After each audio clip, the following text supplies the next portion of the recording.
tanya Mama Kuate. Geser.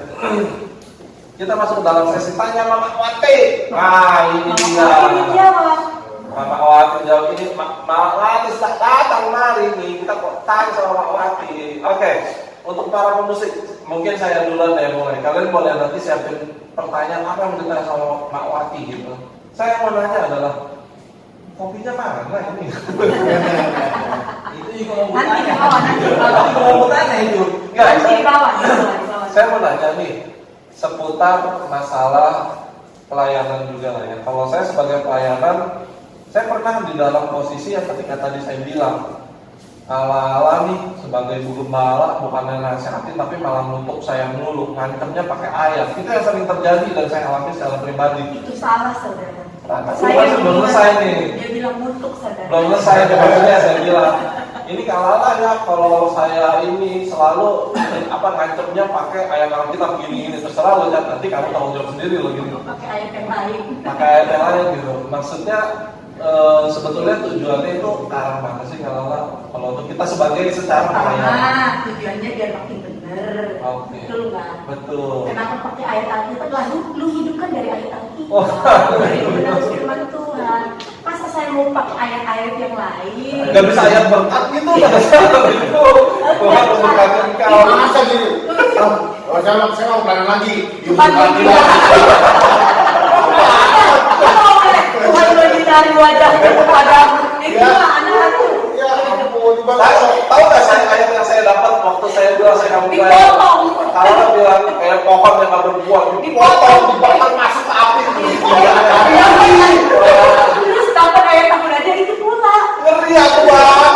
Aku dipotong, dibakar masuk ke api. Kejadiannya 2016 dipotong aja.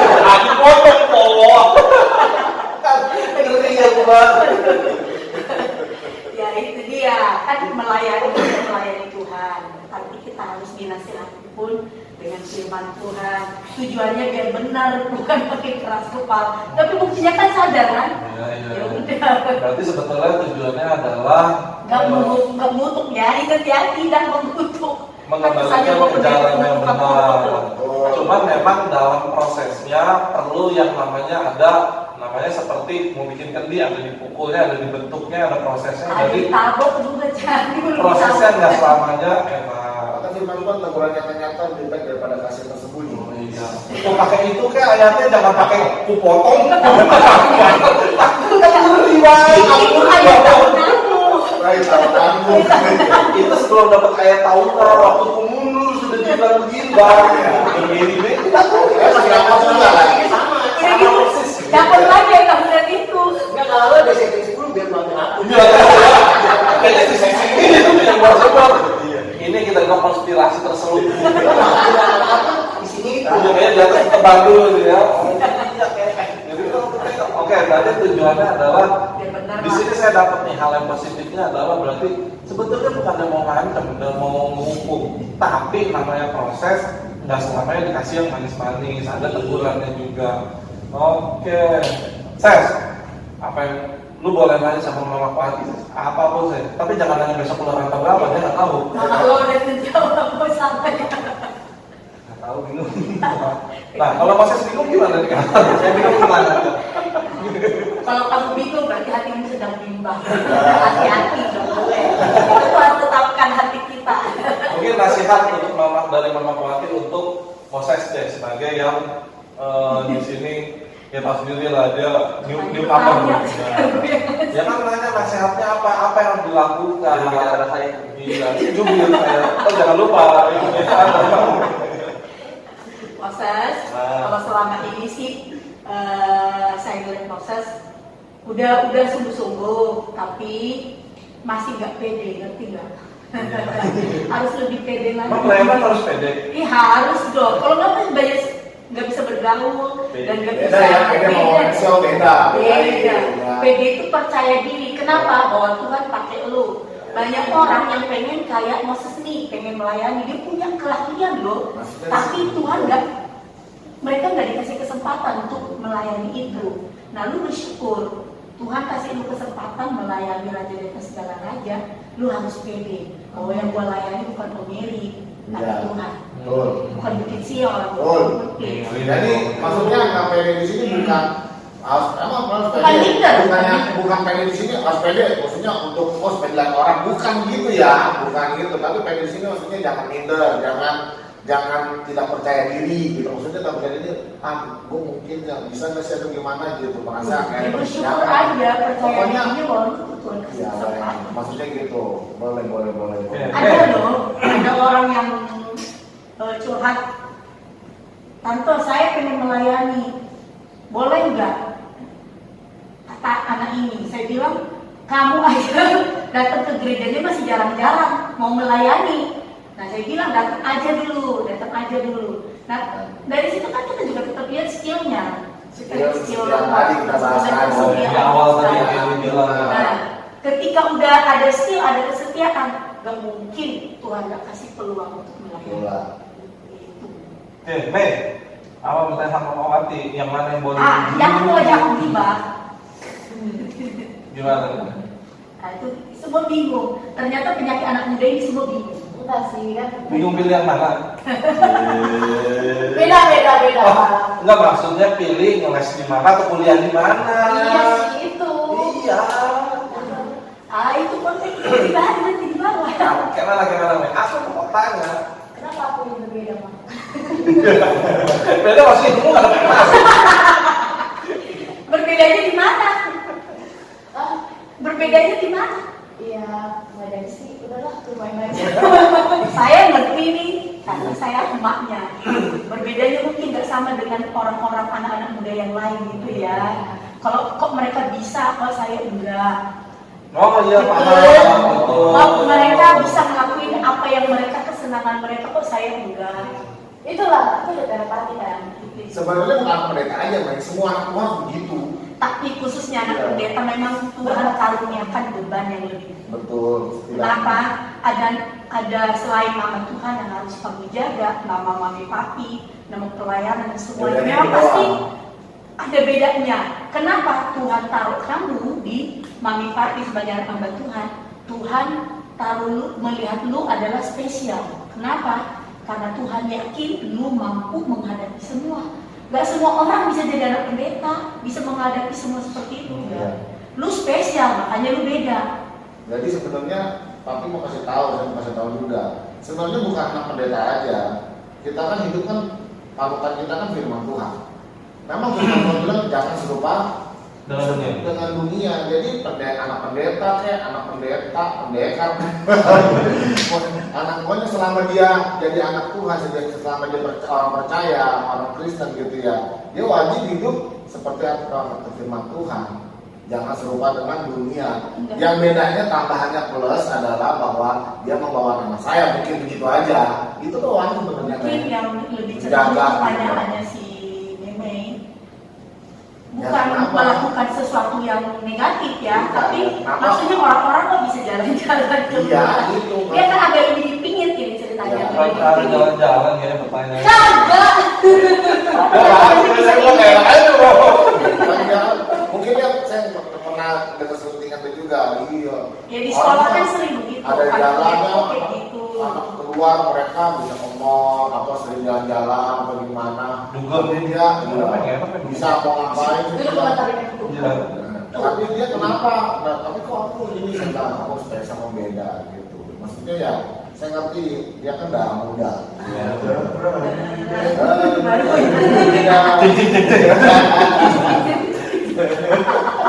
Ya tapi saya bilang saya sedang ajarkan dia untuk menguasai diri aja gitu, menguasai diri. Mana yang perlu, mana yang tidak, mulai dari sini harus dicerna supaya nanti dia tahu. Jangan mencobai yang bisa membuat kita, jangan mencoba itu yang bisa membuat kita jatuh. Gitu. Karena ketika kita mencoba sekali akan ada dua kali, ada ketiga kali, lama-lama terikat. Itu bahaya. Oke, Bapak Andi. Saya juga bagian. Ya, lu boleh nanya apa tuh nih? Itu yang baju merah pun nanti bisa. Nah, ya udah terakhir udah persiapan buat dia. Mak, kenapa aku beda, Mak? Udah tadi. Kayaknya bentar ya. Apa yang mau ditanya ya? Saya juga bingung ini. Tetapi mereka tidak bertanya. Kalau gitu saya mewakili dah. Saya nggak punya pertanyaan. Saya mewakili deh. Kenapa sih kita wajib pelayanan? Karena memang Tuhan ciptakan kau untuk melayani. Tapi kan bisa juga kita nggak mau. Boleh, tetapi itu Anda tidak berbuah. Definisi daripada kekristenan itu kan hidup dan bertumbuh. Kalau kita nggak mau pelayanan dosa juga. Nah, emang. buah Paulus itu, buahmu tuh, buah pelayanan. Buah pertobatanmu Aku melayani. tutup lagi nanti. Dia mau Dari mana orang tahu kau bertumbuh dan berbuah? Dari cara hidup kamu, hidup kekristenan. Kalau di gereja nggak rutinitas terus jadi duduk diam di situ, harus ada peningkatan step by step. Lama-lama akan melayani. Itu adalah buah pelayanan, pertobatan. Kalau merubah motivasi, Nah, kita kan pasti semua awal motivasinya Pasti. belum 100% buat Tuhan lah mungkin. Ngerubahnya motivasinya supaya bisa sungguh-sungguh bener-bener gitu. ada itu di Injil Lukas bilang itu ya. Segala sesuatu yang kau lakukan itu lakukanlah semua itu sih oleh untuk Tuhan, bukan untuk manusia. Oh itu kalau saya maaf ya. Oh, berarti Itu. pegangan kita Itu sebagai itu. pemusik pelayan Iya. Bisa Sebenarnya terlibat sebanyak ke sana. saya yang terlibat melayani apapun yang kita lakukan itu. Saya aja pun bikin kopi bukan seperti buat kalian. Aku bikin kopi itu seperti untuk Tuhan. yang baunya menyenangkan. Iya. Baunya menyenangkan. merasa Tuhan aku tuh. Merasa Tuhan aku tuh. Jadi apapun yang kita lakukan sehari-hari itu lakukan semuanya itu seperti untuk Tuhan. Kenapa sih bisa ada orang yang pelayanan motivasinya tuh salah? Kayak misalnya supaya buat tampil, Iya. kayak gua cakep nih, gua jago. Kenapa sih? Itu dia melayani dirinya sendiri. Oh. Dia pengen dipuja. Makan puji. Nah, Tapi kenapa Tuhan kasih dia talenta yang jago? nah, itu kan hak kamu tuh Tuhan kasih apa tuh istilahnya di bahasa Bataknya itu free will. Ya itu dah. Itu kok kehendak bebas Tuhan kasih. Ini yang mau melayani boleh dong, tapi Iya.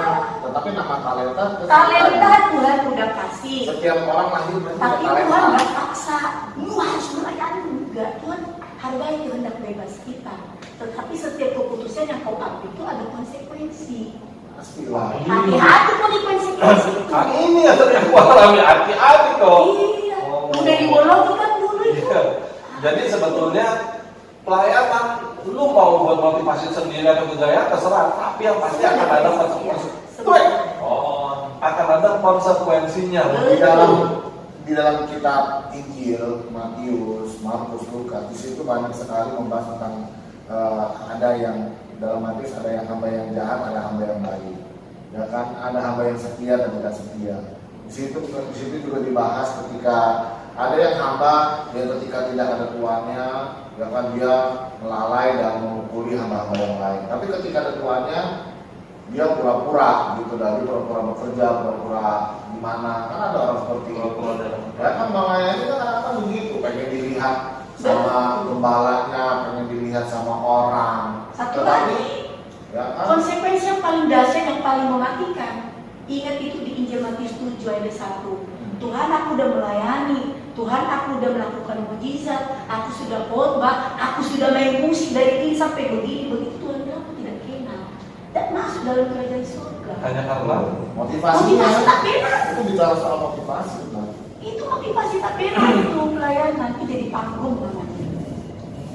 nah terus kalau misalnya kita satu tim atau yang lain lah, ada yang satu tim, ada satu orang yang begitu, kita harus gimana? Kita kan tidak berhak menyakiti yang tahu hati kan Tuhan. Oh iya. Yang tahu hati kan Tuhan. Harus ada yang kita tahu dari teman kita gitu ya, kita nasihati supaya motivasinya benar, supaya kita kasih nasihat. Nah, tapi kalau seandainya kita nggak terselubung dari kita semua gitu, itu hanya urusan Tuhan yang yang sama tahu. Tuhan lah itu. Hati-hati kalau udah Tuhan turun tangan. Iya. Bolong. Ya, Dia udah. Orang jangan ya, orang jangan bolong. Hati-hati, yang bolong ada kantongnya itu tuh bolong, yang bolong hati-hati. Wah, Oke. Nah, tadi juga katanya aku mau nanya nih sama kamu. Nanya jodoh. Mau nanya nih, Bukan, jangan besok angka berapa ya? misalnya nih, ini kan di video nih, pasti kan ada terus di internet nih. Kalau semua mau nyampe apa nih buat dirinya 5 tahun lagi, atau berapa tahun lagi. Pesan yang mau disampaikan buat diri kita sendiri. Maksudnya? Kok jelasin? Diri gua diri saya sendiri. Maksudnya apa yang mau diinginkan di mata. Oke, untuk awal mungkin gini. Pesannya Kalala untuk para pelayan Tuhan terutama untuk musik saat ini supaya kedepannya ini pertanyaan pertamanya dulu ya. Pesan Kalala untuk para pelayan musik saat ini yang mungkin Kalala banyak melihat banyak yang positif, banyak yang negatif. Pesan yang Kalala sampaikan apa sih buat para pelayan musik saat ini? Gini, pelayanan yang sesungguhnya saya berharap pertama taat dulu, taat. Seorang pelayan harus punya ilmu tingkat tinggi, yaitu apa? Lu harus bisa terima lu disuruh atau enggak melayani. Ya, lu punya skill, tetapi Tuhan masih izinkan yang lain dulu, lebih dulu. Tapi hati lu tuh udah bondok, gua gak dipakai-pakai, kapan gua? Nah, lu tetap harus tunduk dan taat. Kenapa? Semua ada masanya. Yang kedua, belajar disiplin. Ini kita pelayan masih banyak sekali kurang disiplinnya ya. Saya berharap supaya belajar disiplin, menghargai komitmen yang sudah dikasih selama ini. Yang ketiga, saudara nggak bisa melayani begitu saja yang terlihat wah dari luar, tetapi secara roh nggak ada isi. Yaitu apa? Harus mungkin ini paling dari dulu paling susah dilakuin pelayan Tuhan, doa puasa. Saya selalu menekankan doa puasa. Kenapa?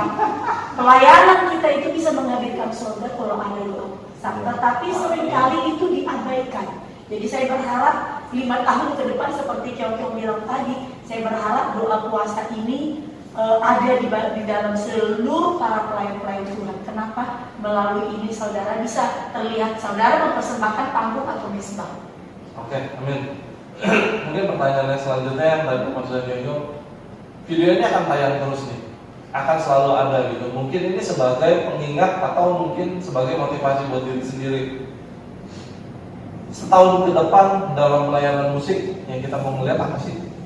Yang kita harapkan secara perubahan positifnya nih, mulai dari Memir.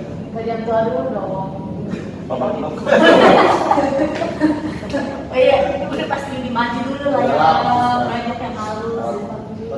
Supaya Oke, dari penutup lah, mulai dari dulu. Dari sekolah itu. Oke, dari sekolah. Dari kalian gimana? Oke. Yang dilihat banyak. Cuma ada satu tambahan atau musik lagi kayak saxophone. Oke, Wet. Ini biar ada saxophone gombal gitu. Ya. Jangan dinamik. Wet. Nanti Kyong ya. Ini perlu untuk diri sendiri dulu ya. Buat diri sendiri. Iya, untuk motivasi sebagai pelayan ya untuk diri sendiri dan umum juga boleh. Mungkin visi kali lebih tepat. Iya, visinya ke lah. depan. Boleh. Visi ke depan skillnya makin maju lagi, jadi bisa pakai yang 6 senar tuh bassnya dulu. Gitu. Ya. Iya. Banyak gitu. Kedepannya gitu, jadi skill makin bagus lagi, jadi bisa lebih total melayani. Amin. Maju terus, ingat, jangan lupa. Acas. dicacat. Ya nanti dia, habis dia baru papi. Ses. Kita lebih kompak lagi, jadi kalau ngulik lagu bisa sampai habis benar gitu. Betul. Dari awal sampai endingnya semuanya. Kalau bisa di aransemen lagi. Siap. Iya. Benar. Cuma susah. Itu. Gimana nih? Tambah musik sih kalau menurut aku sih di musik kita ini kayak masih kurang buat ngelit di bagian keyboard gitu. Jadi kayak kalau misalnya ngisi feel Harus ada harus dua. ada Harus ada dua. jadi ada filler, ada lead, jadi enak, jadi semuanya full, jadi berasa atmosfernya itu buat mengatakan itu gampang. Tiga juga bisa main kalau tiga. Semoga ada ya. Ada sih. Amin ya Tuhan, dengarkan kerinduan kami. Kalau saya ditanya nggak sih? Enggak. Iya, itu udah pasti orang sibuk ya. Kalau saya nggak muluk-muluk. Saya cuma berharap 1 tahun ke depan itu harapan saya nggak muluk-muluk, terlepas dari skill yang mereka semua masing-masing itu termasuk. Harapan saya adalah kita sebagai tim musik lebih menghargai yang namanya waktu. Itu aja sih kalau saya. Jadi gini loh, ketika musik kita semua datang tepat waktu. Ini kelihatannya receh, remeh gitu. Tapi ketika kita musik semua datang tepat waktu, hatinya di situ tuh nggak ada hati yang dongkol, nggak ada hati yang kesel nungguin, nggak ada hati yang terburu-buru, nggak ada yang aneh-aneh. Jadi semuanya bisa main dengan nyaman, dan ketika kita nyaman, nyanyinya itu lebih gampang. Sampai itu Pak, dulu pernah itu kan mau buat kayak DWP. Waduh, jauh bro. Dari situ ada porsi player. Ya mudah-mudahan lah. Ini nggak apa-apa, Di dulu. Mudah-mudahan lah kita punya data worship player. Yes. Itu Apa? harapannya masih Tuhan, belum Tuhan mereka dan kita. Tuhan kita sama kok. Siap. Mungkin kalau untuk Eri lebih ke arah, ya sama deh untuk Eri. Sebagai penutup sekali ya. Sebagai penutup ya, jadi untuk semuanya sahabat kontak tadi sudah Kotak mobil.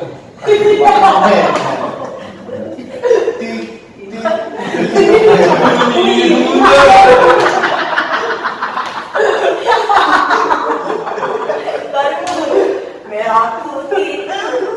Oke. Jadi sudah dengar semuanya itulah suka duka mereka pelayanan musik yang di gereja pasti, dan juga ada beberapa curhatan mereka jadi pelajaran buat kita juga. Tetapi sebagai penutup saya mau kasih satu statement dan nasihat lah buat mereka. Dan musik juga aja pokoknya ya. untuk pemusik ya, bahkan untuk pelayan Tuhan semuanya deh. Saya katakan demikian untuk para pelayan Tuhan semua. Jadi saya closing begini, bagi semua para pelayan Tuhan, khususnya para pemusik ya, entah itu juga dalam bidang musik apapun, juga termasuk juga WL singer apapun itu, saya berdoa agar mereka jangan mundur dari pelayanan. Gitu aja. Situasi kondisi sesulit apapun, jangan tinggalkan pelayanan, jangan kabur dari pelayanan, ya, jangan pergi. Karena saya kemarin dapat berkat, ya, dari ketua sinode GPD Bukit Sion, ya kan, juga GPD kita itu Om John Weok, dikatakan begini, kalau orang yang kabur dari pelayanan Tidak dihukum. tidak hukum, maka Tuhan harus minta maaf sama Iya, Ngerti nggak? Ya, jadi itu begitu Pak. Kalau Tuhan tidak menghukum orang yang kabur dari pelayanan, maka Tuhan harus minta maaf sama Yunus. Ya, kenapa? Iya. Jadi orang yang kabur atau orang yang meninggalkan pelayanan pasti akan mendapatkan hukuman dari Tuhan. Itu yang saya tangkap. Jadi memang ngeri gitu ya, ngeri gitu. Itu yang bertanggung Ya, jadi situasi apapun jangan pernah tinggalkan pelayanan. Jangan pernah tinggalkan pelayanan. Tetaplah kita melayani Tuhan sampai Tuhan Yesus datang pada kali kedua. Ya, nama Tuhan dipermuliakan. Amin, amin. Oke, thank you semuanya untuk sobat kotak untuk edisi kali ini. Untuk edisi berikutnya kita akan ada tamu yang gak kalah spesialnya dari edisi kali ini. Oke, pesan yang kita dapat hari ini adalah jangan pernah ninggalin Tuhan, apalagi untuk para pelayan Tuhan. Oke, Tuhan berkati. Sampai ketemu di episode berikutnya. Dan